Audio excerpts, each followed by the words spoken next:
Here's your host, Grounded Geek.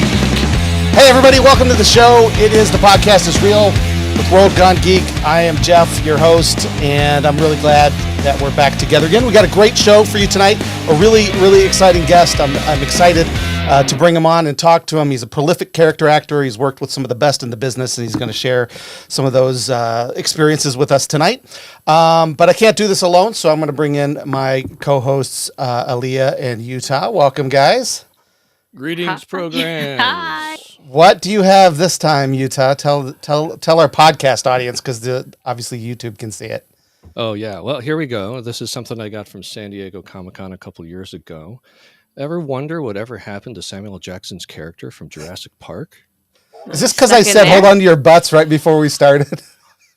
Yes, this is in celebration of us quoting Jurassic Park last week and this week. And literally right before we went on to the open that up again. Let's see it close up. Whatever it did it all. But with the keychains off, the computer didn't find the keystroke, so the only way to find them now is to go through the computer's lines of code one by one.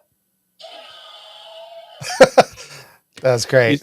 He says about 5 or 6 different lines from the What's movie. his name? And what's Samuel L. Jackson's name in Jurassic Park? Can't remember. Oh, I don't remember. Anyway, does he lose an arm? Can you take his arm off? Or you haven't even taken it out? I can have power back on the entire farm. The Velociraptor sound is pretty cool. So you can take his arm off, and then you can have the That's funny. Samuel L. Jackson. Yeah, it's great. And the arm coming out of the locker. Oh, wow. It's fun. All right. Well, before we get started tonight, so Aaliyah, you asked me about if I'm used to getting bald yet, and no, it's the same every year when I do this.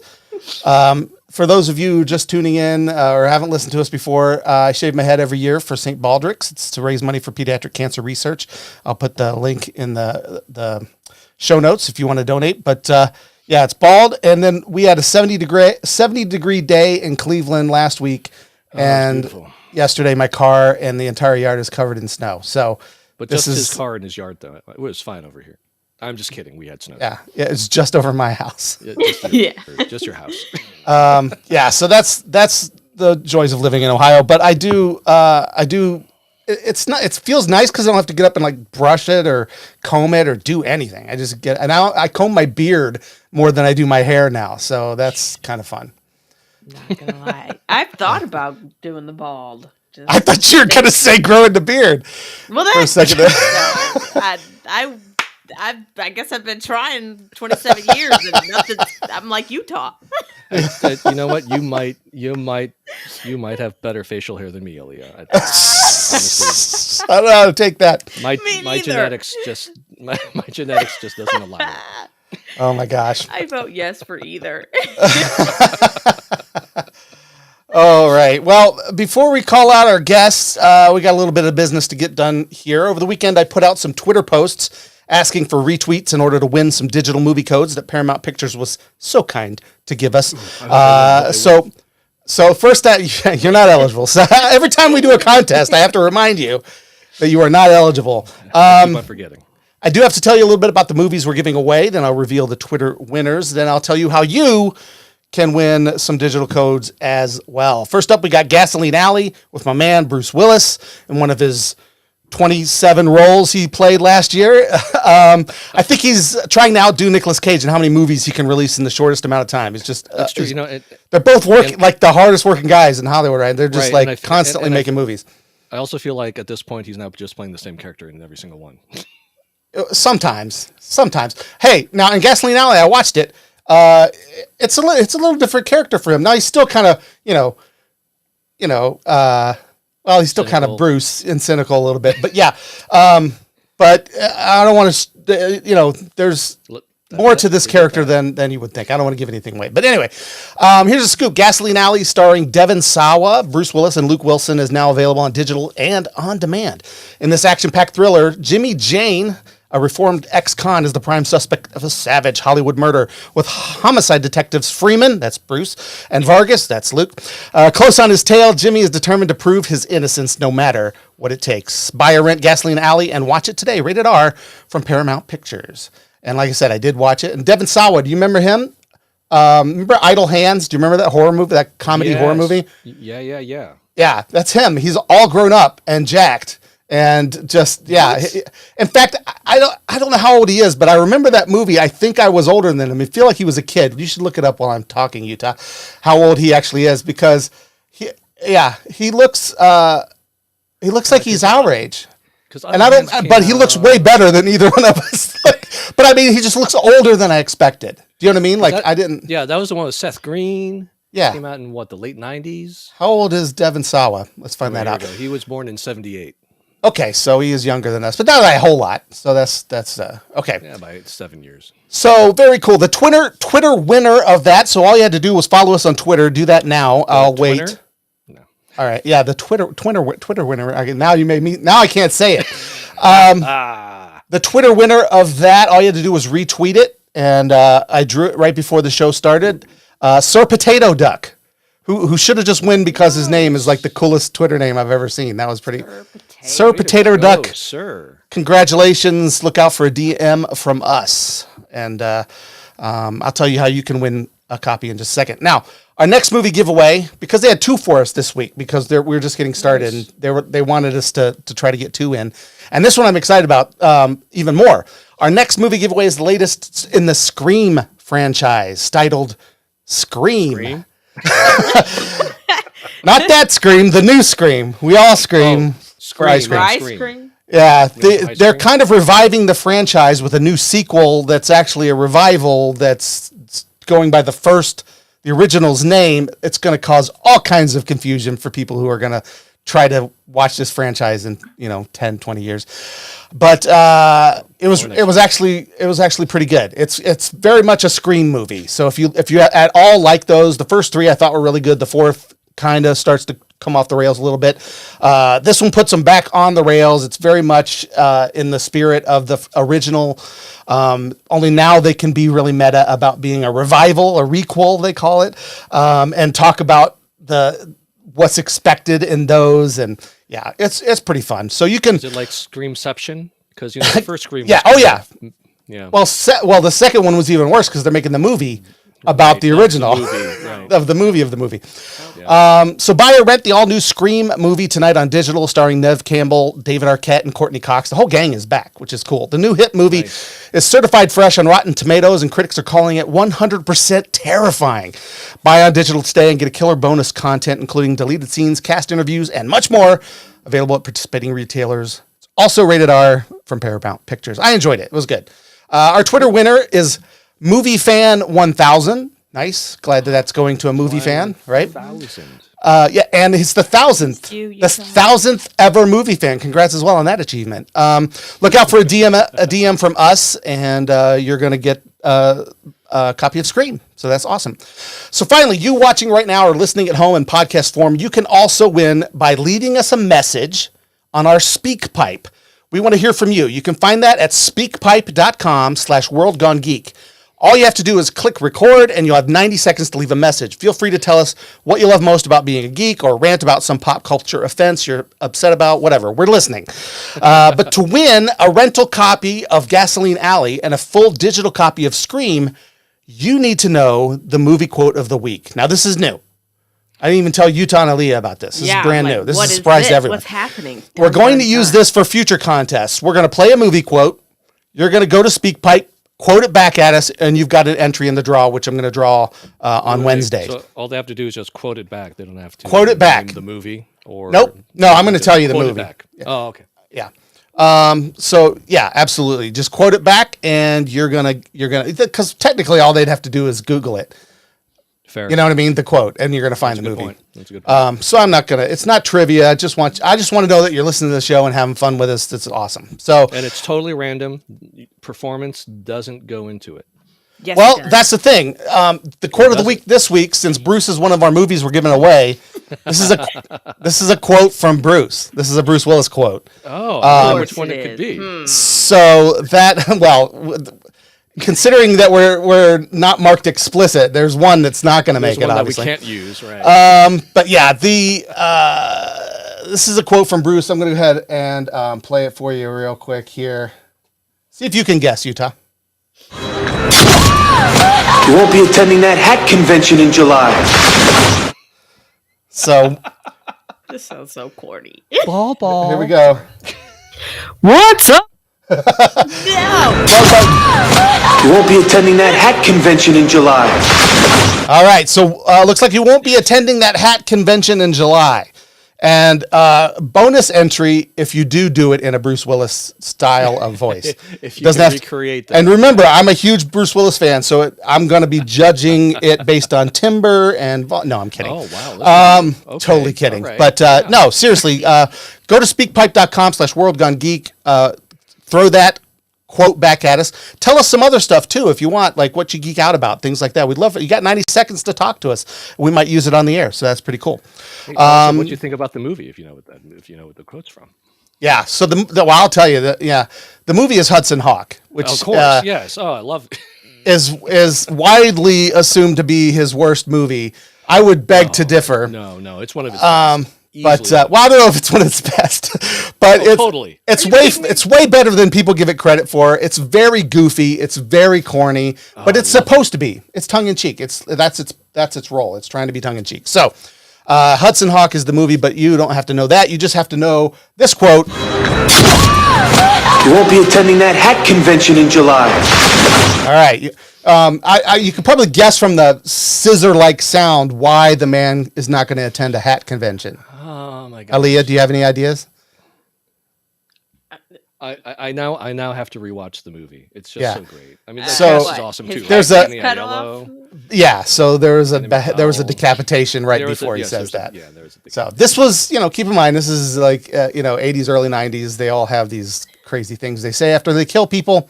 And that was what he said after that one. So there you go. So that's his catchphrase.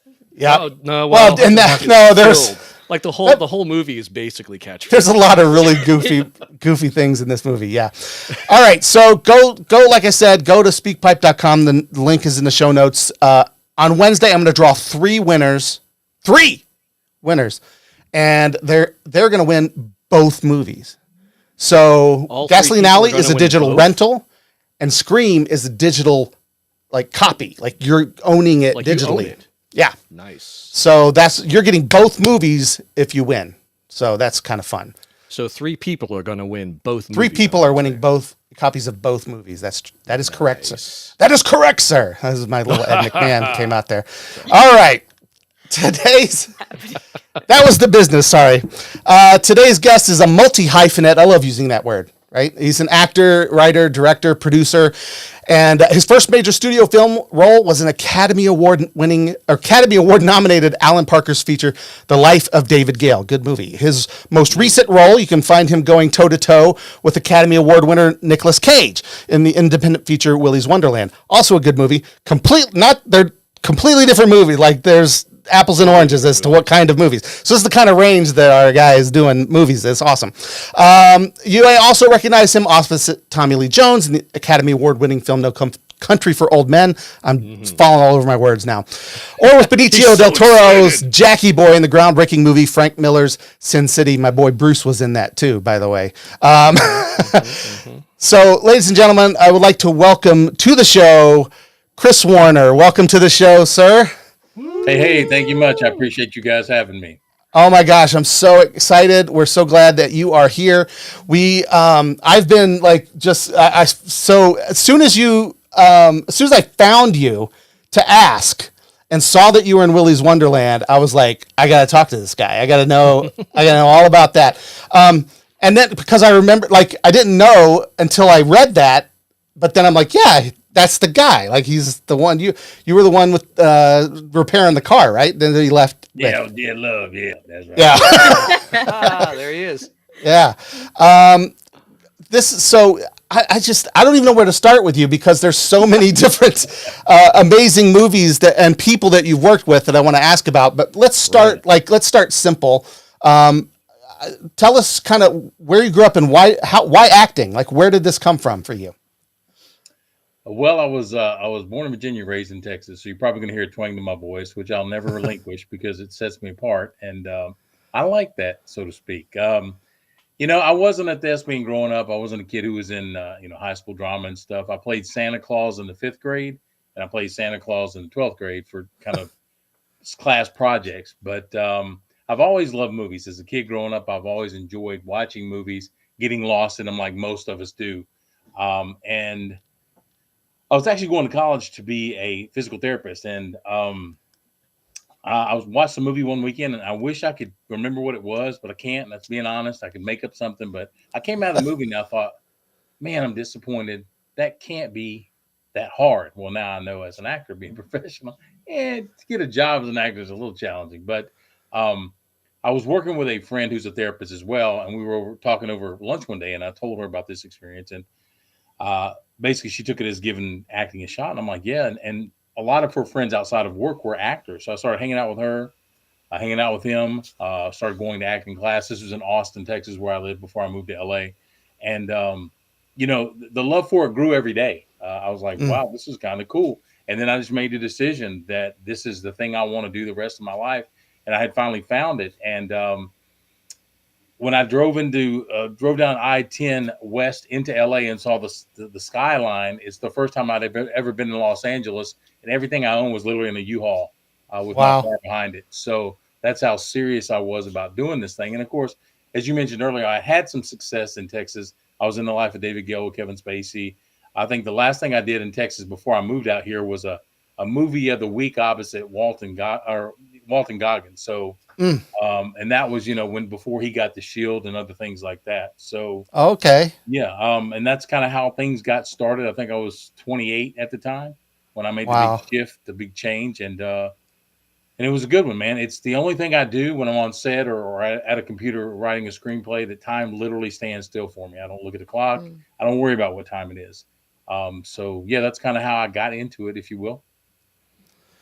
So you literally just took everything you own and just went to LA and we hear these kind of stories a lot, but literally like you lived that. So you had no idea whether this is going to work or not. Right. So tell us a little bit about like how, when you got there, like what happened next? Like when did you get your first role? Like how did it work for you? Yeah, well, I will preface this with a big ugly like me. I'm behind the 8 ball already. I am this is not made for Hollywood. It's not. But I don't take that answer lightly. I'm not going to take no. I know what I want to do and when I want to do it, and I'm pretty hard head when it comes to that. So my first year out here was a pretty tough one.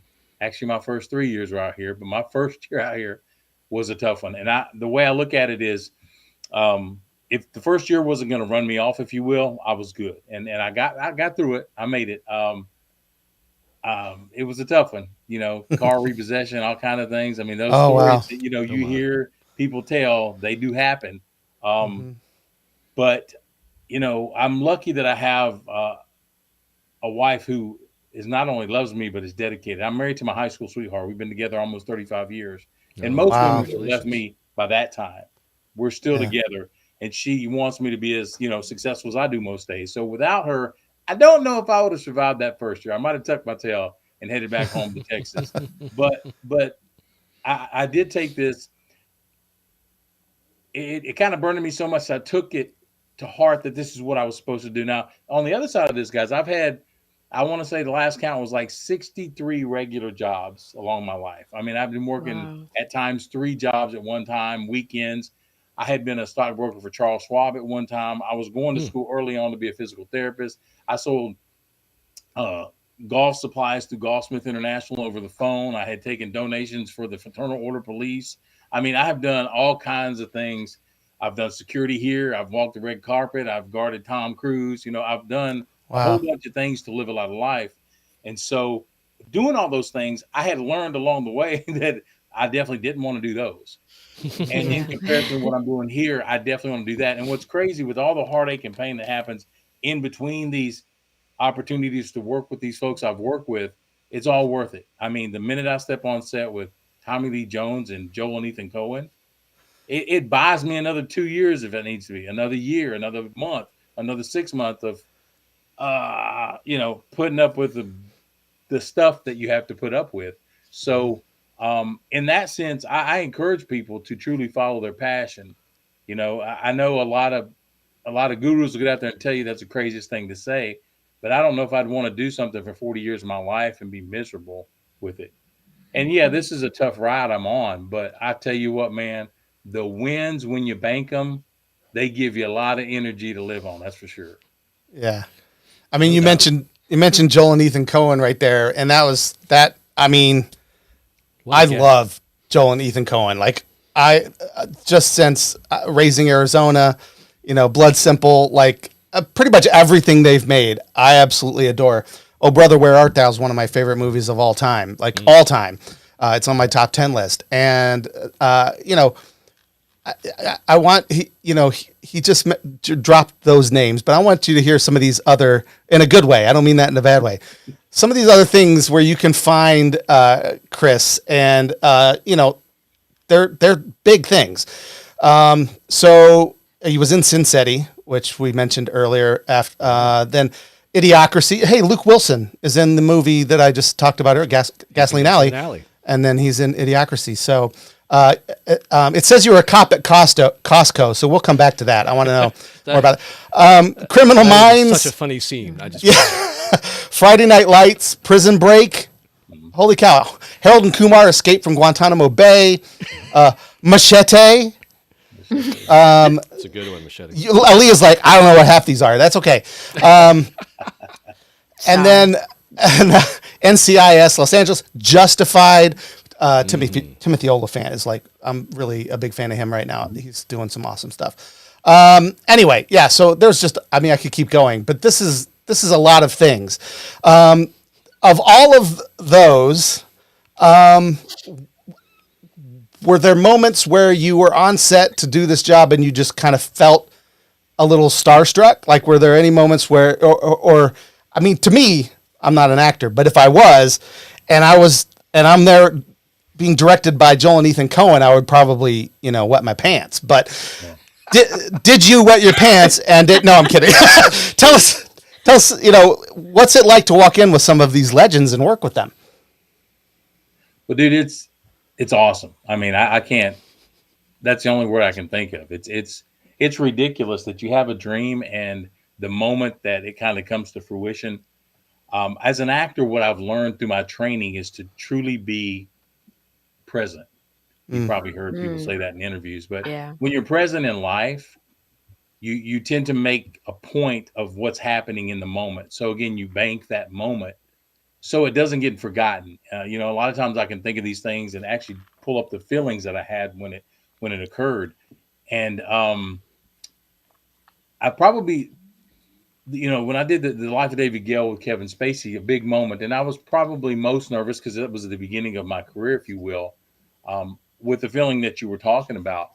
But after that, and as I train more and as I get around folks and then get into Hollywood itself, rather than being in a regional market, I get a sense of this is where I'm supposed to be, if that makes sense. And it gives me a level of comfort when I step on the set with those guys, whoever it is, where I don't create the moment so big that I forget it for myself. And I want to say that very humbly. I don't want to put too much like, oh yeah, I got this. But what I am is I try to prepare so much in between each project that I do, that when I get there, that I'm so present that I don't forget the moment in the moment, and I don't forget the moment once the moment is over. So I actually grow energy from the moments when I'm on stage, or that you hear action or lights, or lights, camera, action, if you will. When you hear action, man, there's something in me that grows. The passion in me grows rather than shrinks. And I like to say that it's a combination of the passion and the preparation that I do for the moment. So that's really how it goes for me. And you also have to assess each situation and every guy or every person that you're around when it comes to Academy Award winners and leads in movies and stuff. And you kind of learn that along the way with each movie you're in or each show you're on, of who's, I don't say who's cool and who's not, but there's levels of cool that you deal with. I've never dealt with anyone that's uncool, but each person is approachable in a certain way. And some aren't to a point, but Sure. yeah.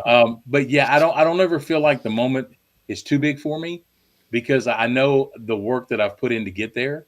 And like I said earlier, this wasn't supposed to be here, so I know I've definitely put in the work. Nothing. I've looked high and low to be related to to Jack Warner and the boys, but I'm not. So, Right. That would maybe that would make things easier for you, right? In the business. Yeah. So who among some of the big stars that you have been on set with did you enjoy the experience so much that you hope that you get to work with them again?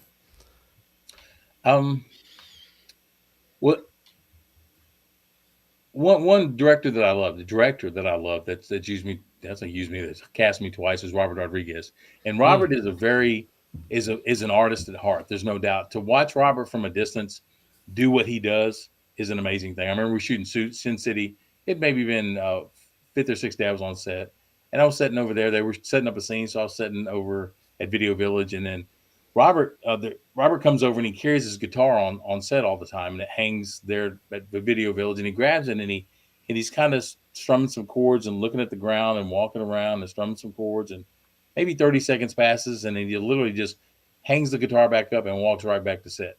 So again, you see this process of an artist in his moment, and me being a fly on the wall, if you will, watching him do what he does.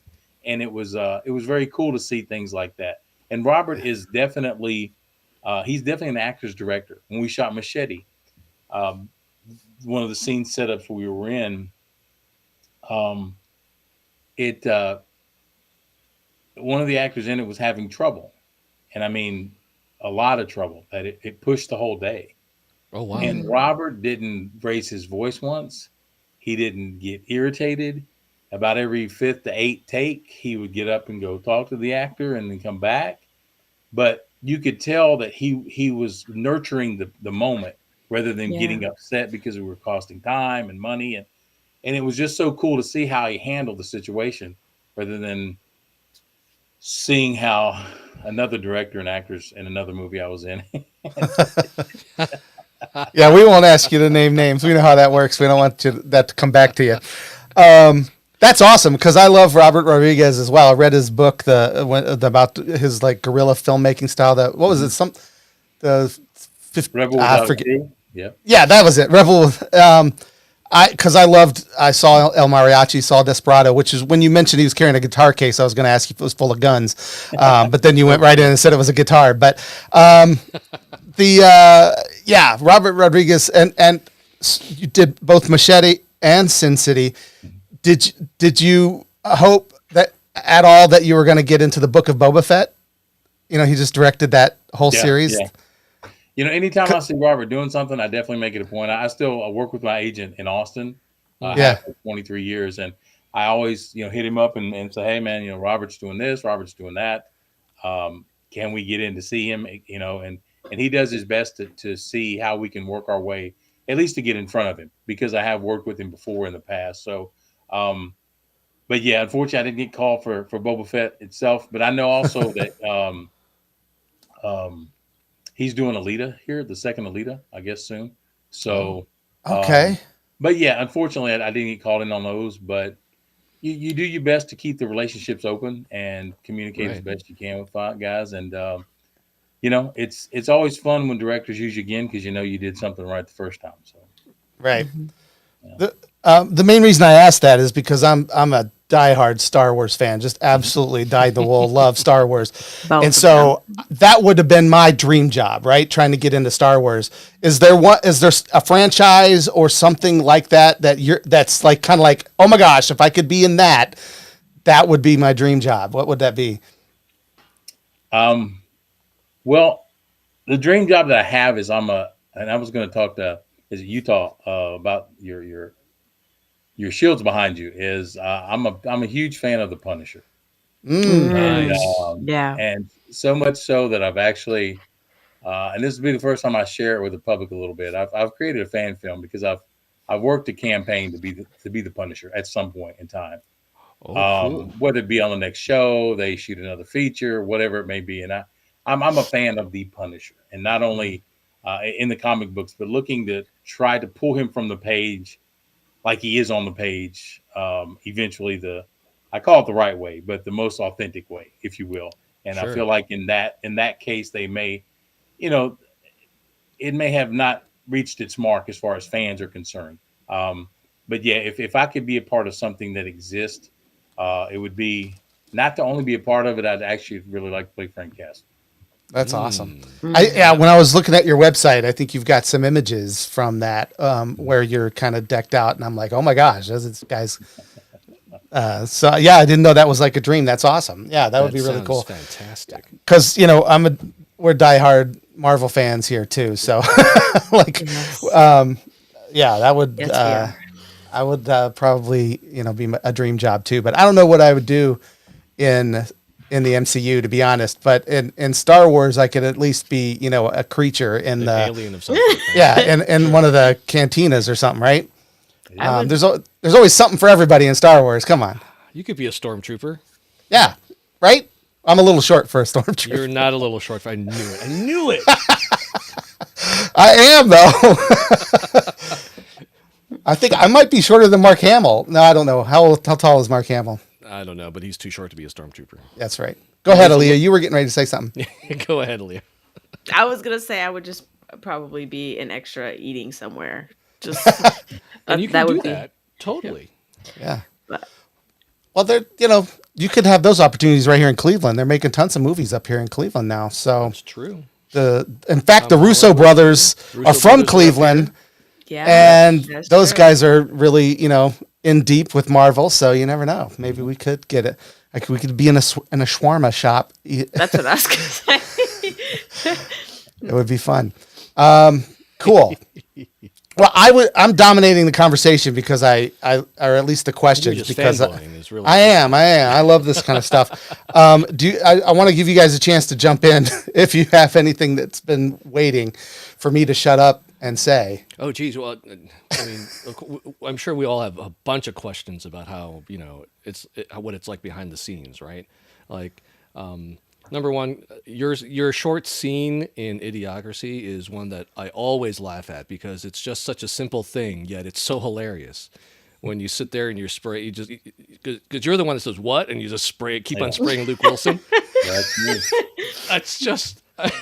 Was that actual? I mean, it wasn't actual pepper spray, but what was in it? What are you actually spraying on him? It's just water. It's water. Okay. And aerosol can is what they do. Gotcha. Because I asked too, and I didn't want to spray him with something that wasn't supposed to be in the can. So to speak. Sure. But yeah, that was and Mike was meticulous. And Mike is a genius. I mean, all you got to do is just walk through a mall or a store nowadays and look at that. He was telling the future. I mean, it's crazy, right? Yeah, how the things have come to fruition. But Mike is also he's perfectionist is the wrong word. But when Mike sees something in his head, he works to get it, out and on film. So even though small scenes, we worked quite a bit on because there were some things that he saw in his head that he wanted just right, and he wanted that cop to be an idiot. I mean, he literally wanted him to be as dumb as he possibly could be and still maintain his job duties, if that makes sense.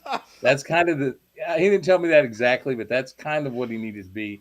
Again, even though it was just spraying him and saying what, he wanted you to get a sense of what the world could potentially be if we allowed it to happen the way that movie started, is idiots procreating, if you will. But, yeah. So how long did that scene take? Was like was there multiple takes that you have to go dry off and yeah, we shot that we shot the establishing where he pulls up and we throw him in the car. We probably shot that 12 times. Wow. And then we shot the interior scene, I want to say 7 or 8 times, because there was because what he wanted to happen too is, make sure I don't spray over his line. You don't want to get that happening. And also getting the line out, and where did he want the spray to happen? That was kind of a thing too, is he let him get this much out before you spray him. And then, wait 2 or 3 seconds. So when you hits this, I can't remember if it hits this word or this beat, and then spray him again. But again, you don't really care when he says the second part because you're just spraying him, just literally incessantly spraying him to shut up. So that's hilarious. And how long did that take? Was that just like a day? I think we shot that. Yeah, I think it took 2 days. Oh. Yeah, they built a Costco inside of. Oh goodness, I can't remember the name. It's a. It's a big complex across the river in South Austin that they kind Oh, of okay. use as a sound stage, if you will, Sure. and built the interior of Costco. Wow.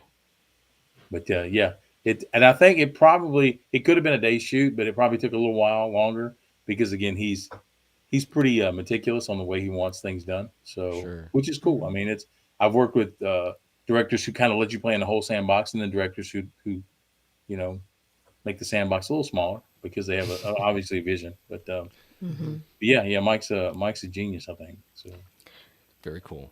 yeah. Aaliyah, you look like you were going to say something. Yeah, I have a face. Aaliyah, you always go, and then I'm like, you just got to jump in. You got to interrupt us. You got to do it. I've been working on my assertiveness. Good. So It's just us. I'm going to keep interrupting you now. No, I'm kidding. Go ahead. I know. So, but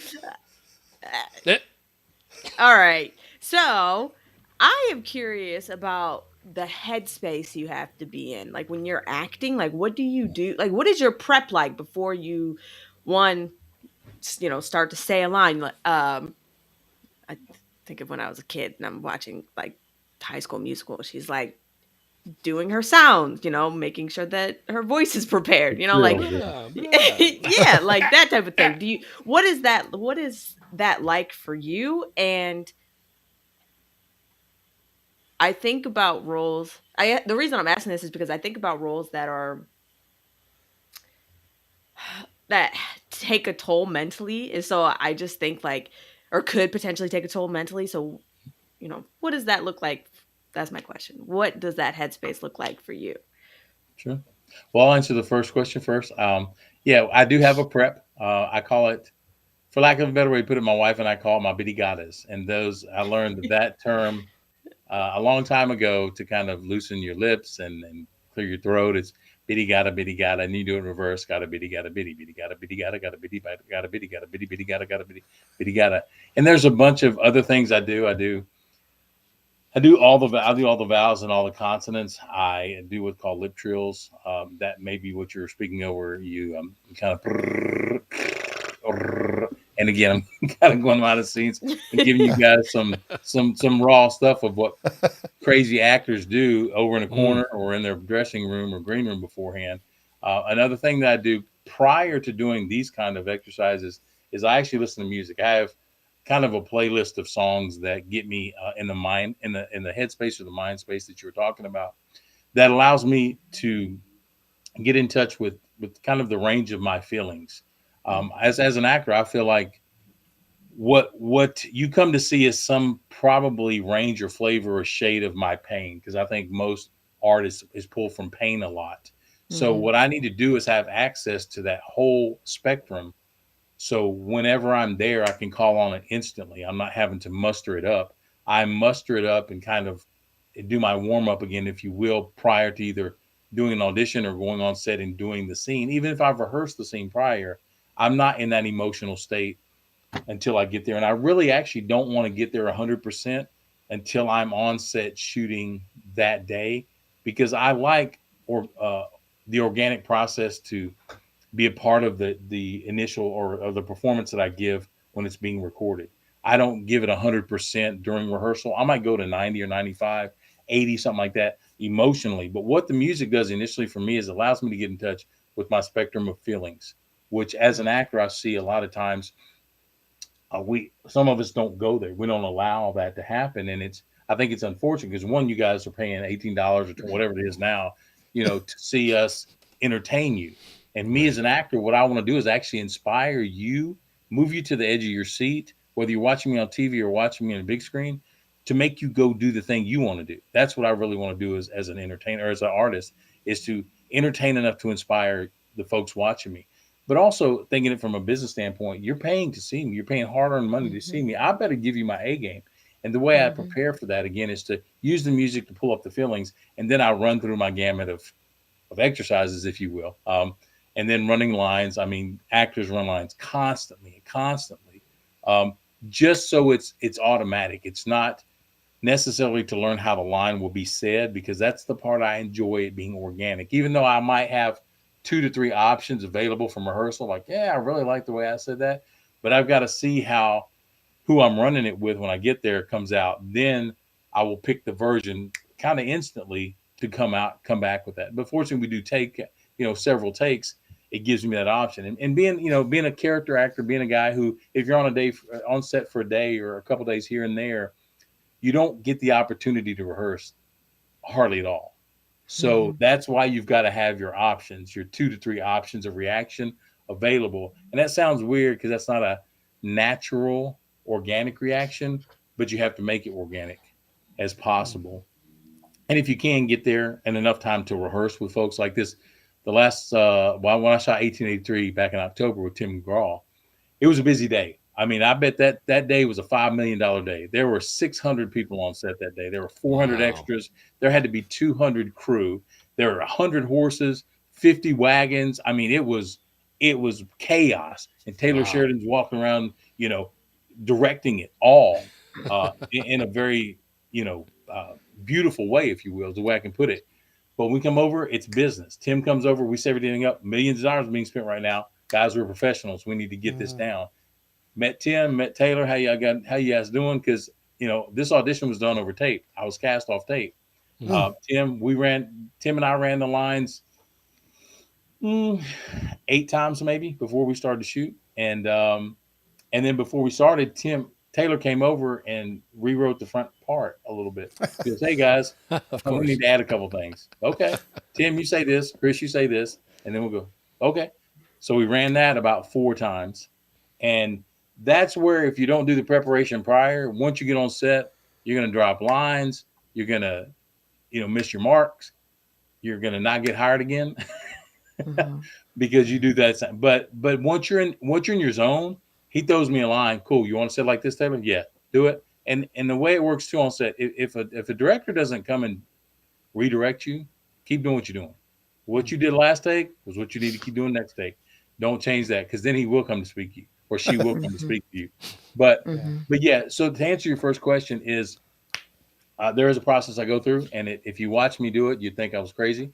But most actors have some process of their own that they do to get warmed up for the game, if you will. And as an actor, you have to literally, once you click into the zone, that nothing else exists. You could have 10 million people watching you, and what you're doing is your warm-ups. It's okay. Watch me do my warm-ups. This is what I do to get ready. Because I learned one thing from one of my coaches. The first coach I had when I moved to LA, he said, guys, to give yourself some confidence when you go into a room and own it. He goes, go into the room, introduce yourself, thank you guys for the opportunity, and hit your mark. He goes, but then on the inside, guys, on the inside. He goes, hey, and this was before it's right around cell phones. That's how I age myself. But on the inside, you go, hey guys, I appreciate the opportunity today for this, for the opportunity. Most of the time people have to pay to see this, but you're lucky. You get to see it for free today. Now pay attention. And every once in a while, if you put that energy out there, you'll see somebody kind of look up from their phone or put their pen down or something, because they kind of sense that you're now taking ownership of the room. And that's part of actually probably the end part of the process, right before you go into an audition or going into something, is, hey, guys, this is my room now. You need to pay attention. And so, again, that falls, and I'll wrap it up here, that falls a little bit on stepping into arrogance. So when you hear that part, I don't, you can't worry about what people think of you, or your opinion of me is not my business. That, if you truly believe that when you say it, there is a certain level of arrogance, almost stepping out of super confidence, you have to go into for that performance, so I can give you a believable performance as the character. And that's just kind of getting part of my process. And part of the answer to your second question is, can it mess with your mindset? It can. I mean, I'm not a Meisner guy, or I'm not a method guy per se, because I believe it is acting, but there is a point where you can become the character, and then it starts not only messing maybe with you, but with the people around you. That becomes a concern too, is how does it start messing with your real life and how it spreads out? And you probably read many a story on how it's affected real characters' lives. I did read an article one time on Daniel Day-Lewis that it takes him years to not only get into the character but get out of the character, and he admits that he's a different person after every performance. Like he becomes a different person because he part of that character becomes who he is. So Yeah. I believe that. Yeah.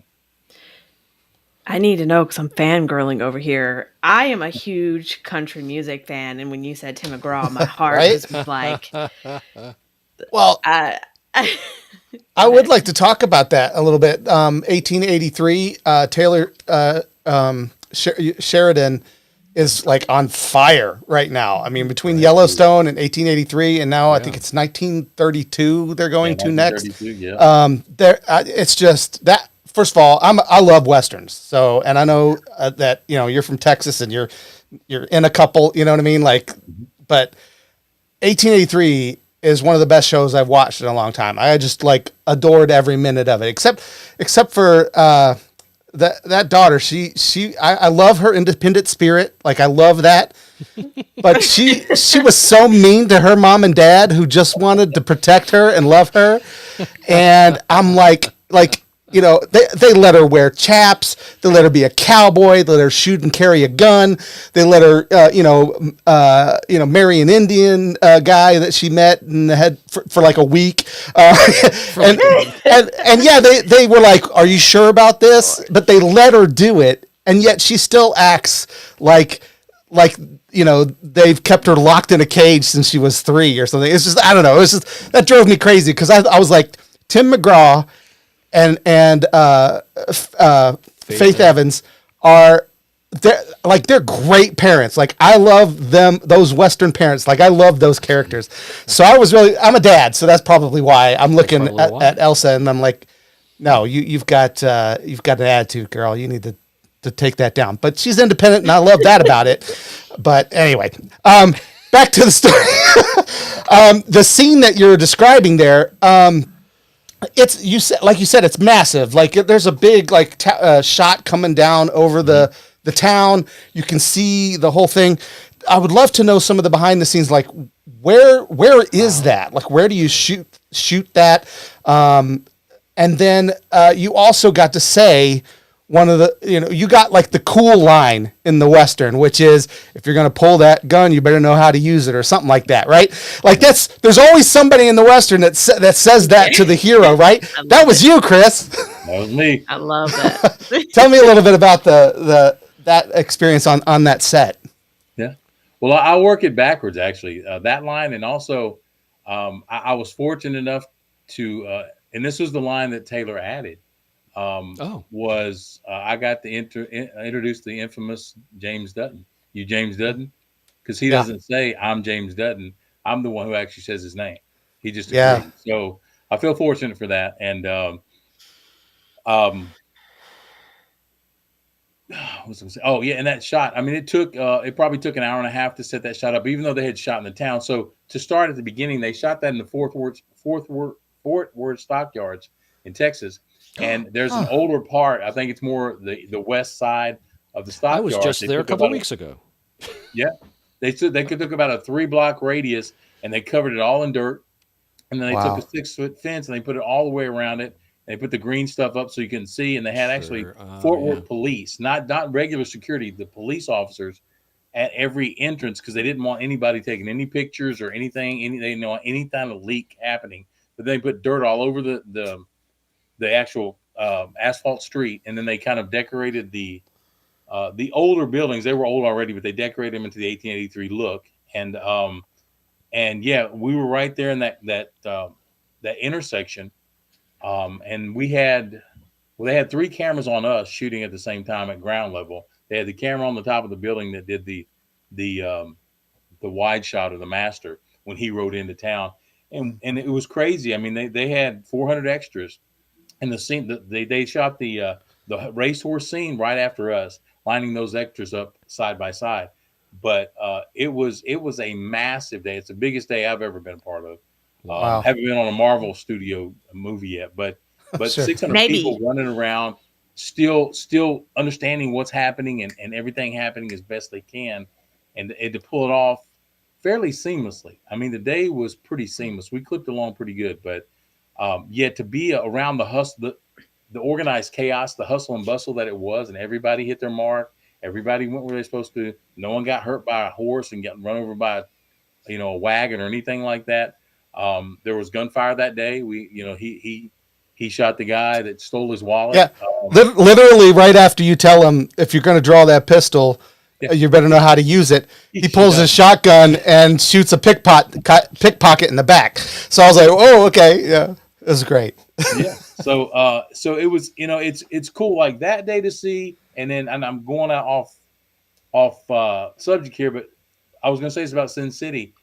To be a part of Sin City, to be in it for as long as I was, and then to see what Robert did with that was totally amazing. Even back then, I know it was kind of a groundbreaking film, but it's really cool to see the finished product after post, and to see how the chaos was wrangled and then turn into a beautiful story, if you will. So, I hope that answered your question. I don't know if it did or not. Yeah, no. But Sin City was like mostly like green screen and stuff like that, right? Like a lot green screen. Yeah. Man, I mean, other than the walls, the practical walls to her apartment, like the scene with Jackie when we're riding next to Alexis Bledel. So here's the scene. It's a completely green soundstage, green floor. The car is practical, and we're practical, of course. And then they took a treadmill. They took everything off of it, and there was a grip laying next to it, hand cranking the belt as she walked. She walked next to the car. Wow. That was it. Everything else, all the atmosphere, all the external atmosphere was all CGI green screen. Miko on top of the roof. She was walking on 2 2x4s stacked on top of each other, painted green. That was top edge of the roof. And then he put all that in afterward. When we were driving, they had a guy holding a kind of a 2-inch round air conditioning tube, kind of waving it at us and then waving back as if it was the wind blowing through our hair. And then the other guy, there was another guy with a light on the other side, waving it as the cars passed. So, and then he darkened the screen to make it look nighttime. And no, it's amazing. You see them do that, and you're like, man, it kind of looks like an indie movie. The way you're having these guys do this, but the finished product was just ridiculously cool. I mean, it was wow. It's beautifully done, really. I mean, I'm a big fan of Frank Miller's art and his style, and that captured it. Oh my gosh! You could almost like pause the movie pretty much anywhere, and it's an art piece. Like it's just a beautiful composition. It was just and to think that like so much of it was put in after, which I feel kind of is right, kind of because it's based on art though. But you know what I mean. And so they had the actors in there, and the artists, you know what I mean, made it look the way it was supposed to look. I thought that was kind of cool. I mean, digital artists. I believe he's the only guy, the first guy that really made a comic book look like a live comic. I mean, I guess have you guys heard the story or the basic story as to how he convinced Frank to let him do it? Because Frank wasn't going to let anybody do Sin City or anything else for that matter. And Robert actually took his own money and shot the top of the building scene where Jamie King and Hartnett are on top of and they kiss. Well, he shot all that, and then he flew Frank down to Texas to watch it. He goes, let me do. He just spent his money. He goes, let me prove I will take care of your story. And as soon as Frank saw it, he goes, okay, buddy. Yeah. You accomplished what no one else could. Who actually again made the pages come to life. And as far as I know, this may be an urban legend, but as far as I know, Robert used basically the graphic novel as his like storyboard. Storyboard. So, well, so it shows. It's almost shot for shot. Yeah, it shows. Wow. I mean, you can take. You definitely recognize panels from the graphic novel on the big screen. Like, yes, that was there and that was there. Yeah. So the only other movie I've seen do it that meticulously is 300. Yeah. Which, by the way, is my favorite movie of all time. Yeah, it's really good. 300 was it was fantastic. It was just incredibly well done. Yeah, all around. So I don't want to keep you here forever. I could, but I do want to talk a little bit about some of the other movies. I want to get into Willy's Wonderland a little bit because that's one of the most recent like films that you worked on. Obviously with Nicolas Cage, who I love Nicolas Cage to death. Like this guy is so awesome. I mean, yeah, he makes some interesting choices in some of the movies that he made, but if you watch some of the ones that he's just done, he's really he is really a national treasure. See what I did there? He's in that movie. Of an actor. I'm not kidding. Like he really is very, very talented, and people kind of have turned the fact that he makes all these movies, like so many, that they've turned it into a joke, but he takes them seriously. He's not phoning it in. He goes in there and he does his job. He's like, and I loved his character in Willy's Wonderland. So for those of you who haven't even heard of this or seen it or whatever, there's a video game called Five Nights at Freddy's that's similar to this. And my kids played that game. So when I was telling them about this movie I saw, they're like, hey, that's like this game that I play. I'm like, I said, you better not be playing a game that looks like this because it's a horror movie. It's scary. It's violent. And Nicolas Cage, does he have like maybe 3 lines in the whole movie? I don't know, but he doesn't talk almost through the whole movie, but everything is in his facial expressions and how he carries himself. Which again, I find to be fascinating. So tell us a little bit about your experience making Willy's or the movie. Explain what the movie is because people don't understand the plot, maybe. And then tell us about your experience. Sure. Yeah. Well, Willy's Wonderland. I know that it has gotten quite a few references to Five Nights. But basically, it's a small town that has this knockoff Chuck E. Cheese, if you will. It's a playland for kids that have these evil animatronics they're animatronics who end up becoming possessed and then killing people and eating them is basically what happens.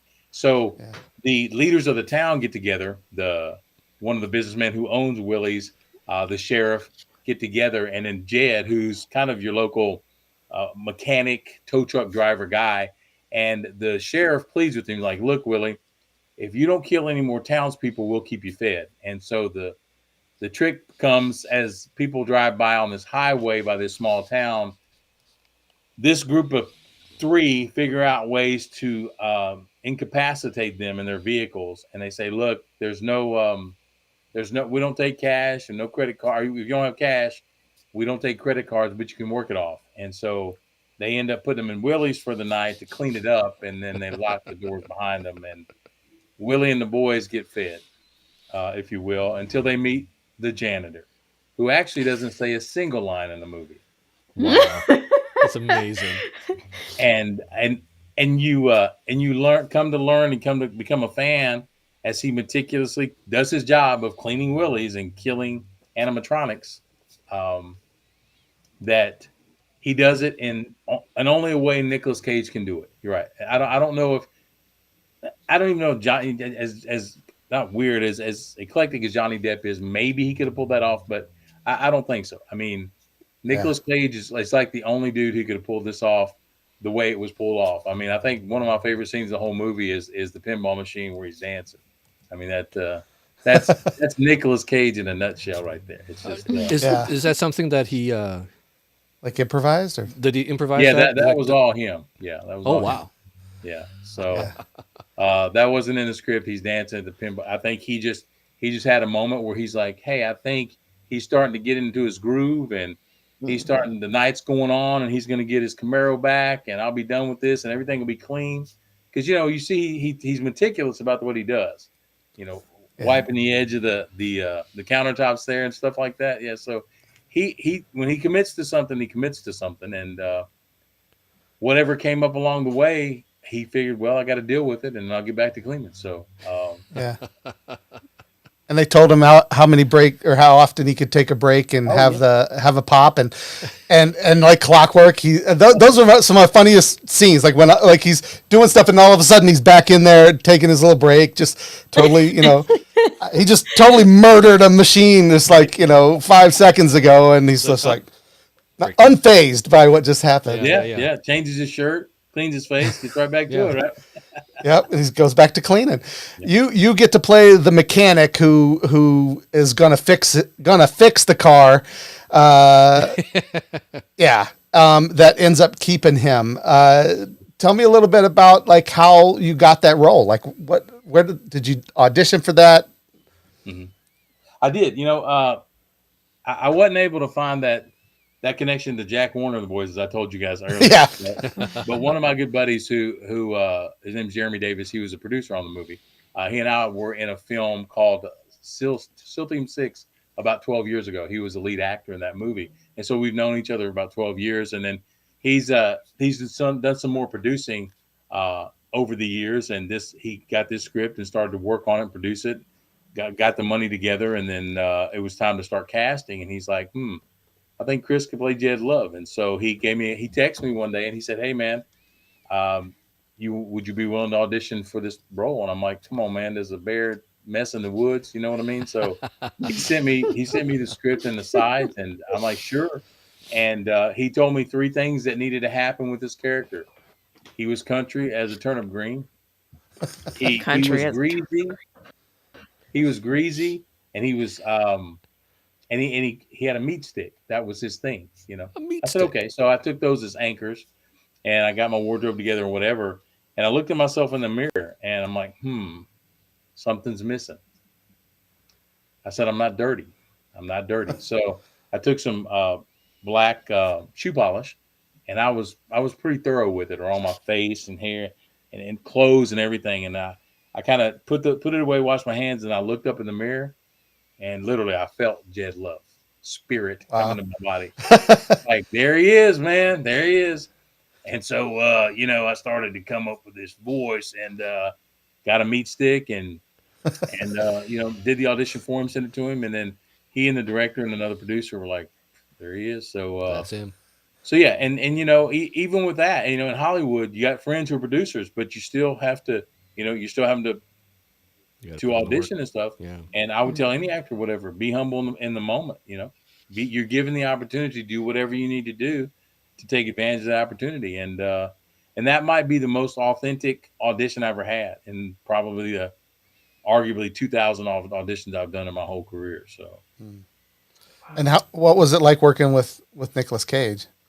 Oh, Nicolas Cage is the only way he is a little reserved, but he's a sweetheart, if that makes sense. He's unassuming. He's not cocky or arrogant, or he's not I think people forget too, he won an Academy Award. Right. Yeah. Oh yeah. A while back. So he's not that dude. He's very unassuming. The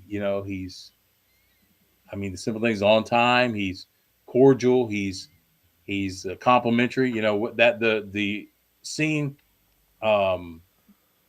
So when I start with him, I do the scene in the truck where we're driving, and I'm just rambling about all kinds of bull stuff. And he's we probably did that about 6 takes driving up and down that road, and me doing that rant for about 6 or 7 times. To hear it probably gets old after a while. And we got done. I said, hey, Nick, I appreciate your energy, just being there, accepting that. And he goes, no, man, that's some good stuff. He goes, that thing at the end there with the whole off the cliff thing, that was all improvised. I said, yeah, actually, the whole thing was improvised, man. I just trying to remember everything I said. So he goes, no, good stuff, man. Good stuff. So, when an Academy Award winner gives you compliments, you sure put it in your back pocket, and you bank the win, and you move on to the next setup. So it was good times. What's fun about that character is Kevin Lewis, the director. He kind of allowed me, I mentioned earlier, he allowed Jed to play in the whole sandbox. He really didn't. He redirected me once or twice in the whole movie, but generally he was happy with the character that I brought, and the nuances, and the meat stick was used properly. A lot of times actors can get lost in the prop, the stick or the cane or whatever, and I tried not to overuse that if I could, or if I was speaking with it in my mouth. Sometimes it's hard to hear when somebody has gum or something in their mouth, and just little things like that. Giving the character, if you will, but also letting the storyteller, who's the director, get what they need out of the character for the story. So it was fun. It was a lot of fun. I think we have the tagline for this episode, Jeff. The meat stick was used properly. That's the quote. I don't know who's watching. I don't know who our viewer is right now. Matt Shigerick was in our chat earlier, and I'm sure he would appreciate that one. I think that's it. I don't think we can beat that. Now, we've talked a lot about acting and how you kind of got into that, but I know that you are also you have a couple of screenplays that you've been working on, right? I do. Yeah. I mean, I've got a few of them. I got a pilot for a TV series that I've written. I've got 3 or 4 features I've been pitching to do execs. That's kind of with COVID happening. Obviously, everything shut down online. So I actually pivoted and started to really focus. I took focus on my writing. I took a few of my old features off the bookshelf, dusted them off, did a couple rewrite polishes, and I actually just wrote a couple new screenplays over the last 12 months. One is an adult themed Christmas movie that I'm a huge fan of Die Hard. I believe it is a Christmas movie. That's what I watch every year. So yes, Chris is my favorite guest we've ever had. Chris is the super friend of the show. And Janky is the name of the screenplay. And I would want you to watch Die Hard, take a break, go get you another drink or whatever you need to do, then come on back and watch Janky because it is a heck of a good time. Before I wrote the screenplay, I asked 2 questions. One, what does Santa Claus do the other 364 days a year? And no, he doesn't stay in the North Pole. He becomes Malibu Santa, if you will. And that's a whole other thing right there. And the other thing is, does he do it by himself? And the answer is hell no, he does not. His brother-in-law, the black sheep of the family, Janky Claus, is the one who really handles the North Pole operations. And in this, Santa ends up with body dysmorphic disorder because he can't take all the criticism over social media. And Janky ends up having a pretty much safe Christmas. And it's a romping, raucous, good time. Maybe those aren't the words I need to use, but it is. So we're saying that it's like Fred Claus meets Bad Santa with sprinkles of The Hangover. Nice. Okay. All right. So it's definitely adult fare. It would probably be rated R or definitely hard, rated R. PG-13. I'd probably prefer R if I could. It's not 4 quadrant, that's for sure. It wouldn't be for the kids. But it's one of those movies when I pitch, I hope that the executive, when I clarify with them at the end is, did you have a good time with the pitch? Could you see the movie? Could you laugh out loud? And I've made several passes at the movie, and there's sometimes with your own stuff, you see it, you read it, you write it, but I belly laugh on some of the stuff I wrote because it's just damn funny. I mean, that's awesome. And it actually is a step away from what I normally write. I normally write gritty kind of one-man army against the world, against all odds. He's in the muck fighting for justice via revenge, usually kind of paying homage to the Rambos and the John McClanes of the world, the Charles Bronsons, Well, and you say you like the Punisher, huh? I wonder why. Of the world. Yeah. And so that's what I normally the Janky character is a little lighter version of badass, if you will, but I tend to write about badasses of the world and what they do to try to save it, if that makes sense. That's awesome. When you're writing something like that, do you have in kind of picture in your mind? So this is a 2-part question. Are you picturing in your mind a specific actor sometimes, or imagining them delivering the lines?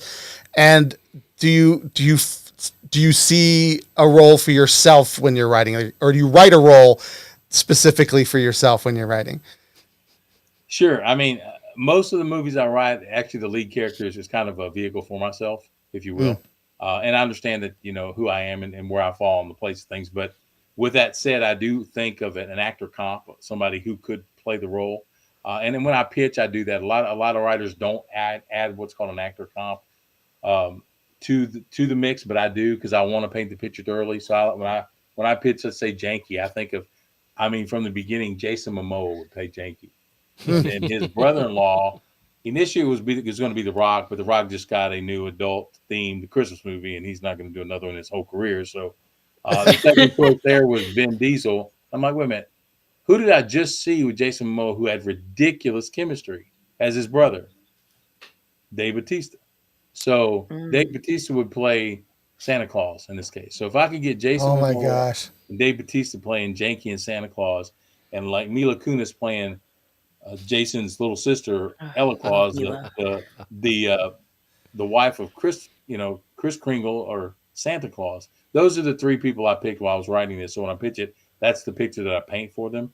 Is Jason Momoa, Dave Bautista, and Mila Kunis are in this new Christmas movie we're going to spend $150 million to make, and everybody will love it.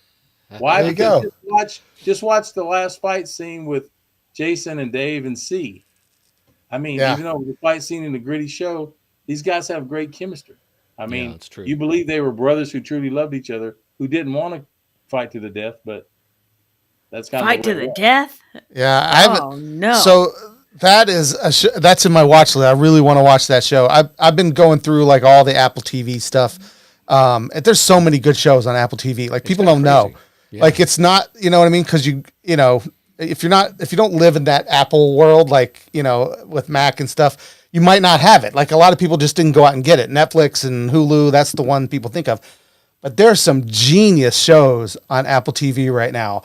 And that's on my list to watch because, well, one, I just think it's a fascinating premise. Yeah, so cool. Such an interesting show. It's a great show. I mean, the premise is ridiculous. I mean, I love post-apocalyptic movies, no matter what how it's put out there into the Badlands, sea. I just love people's interpretation of what would happen if the world ended and people still lived. How would they live life? What would they do? And people are, some writers are pretty amazing with their interpretation of what they think would happen. So in season of them, it's the whole world goes blind. Wow, that's something. Crazy. Well, you got a little praise from one of our audience members, David McMasters, says loves your talent. Is that somebody? I don't know if it's somebody you know, but with David, yeah. So he must awesome. Appreciate you, brother. Very cool. Well, we are kind of coming up on time. I like I said, I would keep going. But how many years do you think it'll be until you are in a movie with Bruce Willis? Because that's what I really want to know. That's the important thing. Yeah. Or do you have any desire to? Because I've heard rumors that he's kind of standoffish and maybe I don't know if that's true. So that's not. But I love the man. I just think he's the greatest. I love all his movies and whatnot.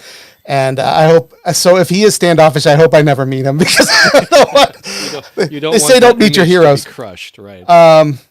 But if there was a new Die Hard movie, maybe we could get you in that? Dude, I love to work with Bruce Willis, man. I mean, you know what? Everybody has I call it their process. People ask me how I was working with Tommy Lee Jones. I use the words professional and stoic. Those are the words I use. Some people might not look at it that way. He has a process. He's the lead in this movie. He's a star. He has his process. If he doesn't want to be engaged, he doesn't want to be engaged. Or sure. If he wants to engage you, you have to respect that. And so I've heard rumors of Bruce as well. They put it in movies and portrayed him that way. But I mean, I love Bruce. I've loved Bruce Willis, since I was a kid, watching him again in Die Hard and all those kind of things. So it'd be cool to do a movie with Bruce Willis. Absolutely. Yeah. I don't know. I see him playing a disgruntled cop in, say, a Punisher movie with Frank Castle. I feel like we need to manifest that. I don't know. What's that? I was gonna say I see you as like Sons of Anarchy type of vibe. I don't know why. Just like well, it's funny you say that because one of the images that I got from your website, I was trying to make our graphic for this week, and you're wearing like a biker vest and stuff, and that was the original image that I started to use, and then I replaced it with the cowboy hat. I felt like that one kind of fit the personality, which was kind of cool. Well, it's hard to put a finger on me. I know what I look like, and then when I open my mouth, it's a whole other story. It's like, whoa, where'd that come from? So it's almost like the problems Vin Diesel had when he started. He's like, well, where do we put you? What are you? What are you? This? Are you that? I'm like, all I can be is entertaining. That's all I can be, man. And I would hope I am that to most people. When I am on screen, whether it's the big or small screen, and have fun doing it. And I'm a guy that also I embrace the stereotypes, if you will. People, actors don't want that, but you got to learn your path. You have to. One thing I've learned studying the business of acting is how the audience perceives you. You guys see me as something. You saw me as Ali. You saw me. I see you, Sons of Anarchy. I put a cowboy hat on me. You might see me as Rip's brother on Yellowstone. I've been told that Yep. before, too. Definitely, you're related to Rip somehow. That's exactly what I thought. Especially with the voice, and that's cool. I understand that's my lane, and I will drive it till the ends of the earth, because we as entertainers have to know to satisfy our audience. You guys are expecting something from what you see, hear, and feel, and if we disrespect that as artists, we won't be working much. I mean, we really won't be. Yeah. So Right, that's fair. so we and a lot of us as actors want to play a tree on the moon. I get that. Look, I'm a tree. I got you. But sometimes that we have to look at commercial versus what we just want to do as artists. I'll say this real quick, and I know you guys need to wrap it up, but they interviewed Paul Newman when Paul Newman was Paul Newman, right? Mhm. And they asked him, what makes Paul Newman Paul Newman? He goes, I do 2 for God and 1 for me. They're like, what? He goes, I make 2 movies that you see me as, right? Paul Newman, the slick, handsome guy who drives race cars or whatever. And then I go do the Tree on the Moon thing. And by the time the Tree on the Moon thing comes back out, I'm back on set driving race cars. So I've built enough leverage with the things you see me as that now I can go be some of that artist that some people don't see me as, and then I kind of play back and forth. So, but if you don't build that thing that builds the leverage, you won't be doing much professional commercial art, at least. So so yeah, I definitely embrace what you guys see me as, and not only that, but what I can entertain you as. I mean, I love playing Jed Love, and if you that dude was funny. Hey, it was fun to do. Great. It was a great character. So I want to talk to you a little bit about the future, kind of like what's next for you. I did. My wife and I have just been. We have like all of the streaming stuff, so we've just been binging American Auto on Peacock. Like we just have been watching 2 or 3 episodes at a time and coming back. And I did a double take the other day and had to go to IMDb right away. I'm like, that kind of looks like the guy we're going to interview in like a week. And it was you there. You know, that was pretty cool. So besides, obviously that's when I went to IMDb, that was your most recent IMDb entry. Is there anything upcoming that you want to talk about or that you can talk about? What are your plans for what's next for Chris Warner? Well, nothing as of yet of as far as anything that's out there coming my way, but I do spend a lot of time as a writer and a producer on my own stuff, and I have a short film called Bisbee based on the pilot that I've written as a show. So that I'm working on. I'm on the ends of working on that and releasing it, getting out to some festivals. And I've got a big project that literally just came to me last night that I'm thinking about doing that I'm going to keep under wraps, but it's more of a it's not going to be it's going to be more, let's say, reality based. And I hate to say that word because of what that brings to the table based on the history of reality television. But just having dinner with my wife last night, this ridiculous idea came up, and it's ridiculous in more ways than one. But talking about again, what we're talking about perception of about how people see you, how your audience sees you, how your fan base sees you, whatever you want to call it. It will definitely cause a paradigm shift in that, in a good way. I hope, but it's still in its infancy stages. But yeah, I know I'm not telling you guys anything. No, it's okay. They're telling you something without telling you something, but Right. it would definitely be something that would be jaw dropping, but you wouldn't want to not watch it. Like you'd be like, holy S, what am I? Wow. That is a swing for the seats, Chris. I hope the world sees that it's a swing for the seats. Now it could be something that is a punch in the face too, but unfortunately, you can't. What did I read? I read a quote today. oh goodness, I forgot it. Something about if you don't take the risk, you lose the opportunity. Right. You won't know it's a punch in the face unless you try. Exactly. So, and I'm the guy that can fart in a room of 300 and get everybody to laugh. So I'm not really worried about falling on my face. And man, I've been made fun of and told no so many times. Okay, I mean, Sure. next. I don't know what else you got for me. I'm good. But yeah, it's kind of a paradigm shifting opportunity for me that I'm working on myself creating. So it'd be something I would make and then look to share it with the world, however I would distribute it. So, Yeah. Right. Looking forward to digging in on that one. So, All right. Well, if people want to, find out what that is, that they would, they can go to Chris's website, thechriswarner.com, thechriswarner.com, which is very, he's also on social media as the Chris Warner or Warner Inc. So you can check those out, follow him.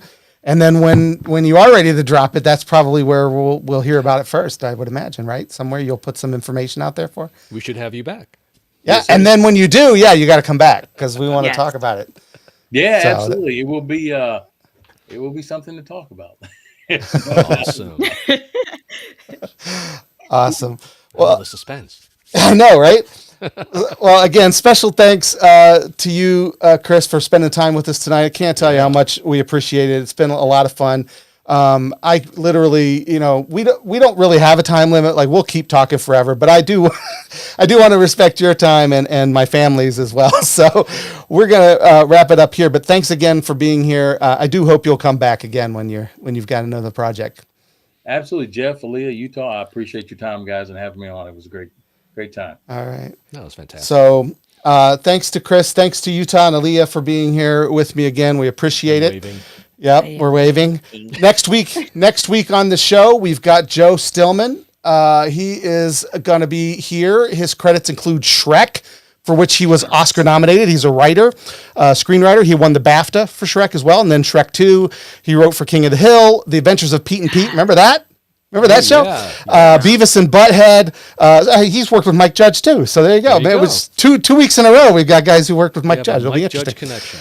And now he's transitioned to writing his first novel, The Man Who Came and Went. So he's going to come on the show and talk about that and his career and all the fun things, all things Shrek. I'm sure Aaliyah will be asking about because she's our big Shrek fan. I'm a child at heart. So very excited to talk to him. That's next week, 7 p.m. right here on YouTube, Twitch, Facebook. Maybe we'll do it on Twitter. I mean, we literally could broadcast wherever we wanted to, but I don't want to spread the audience too thin. Make sure you come back. We'd love to see you. Don't forget to follow us on Facebook, Twitter, Instagram, Tickety Talk, YouTube, and Twitch. We're at World Gone Geek, at World Gone Geek, pretty much wherever you socialize on the socials. So follow and become a citizen of the World Gone Geek, where the geek shall inherit the earth. We'll see you next geek week. Oh, how many times I can get the word geek in there? Same geek channel. That's right. See you guys.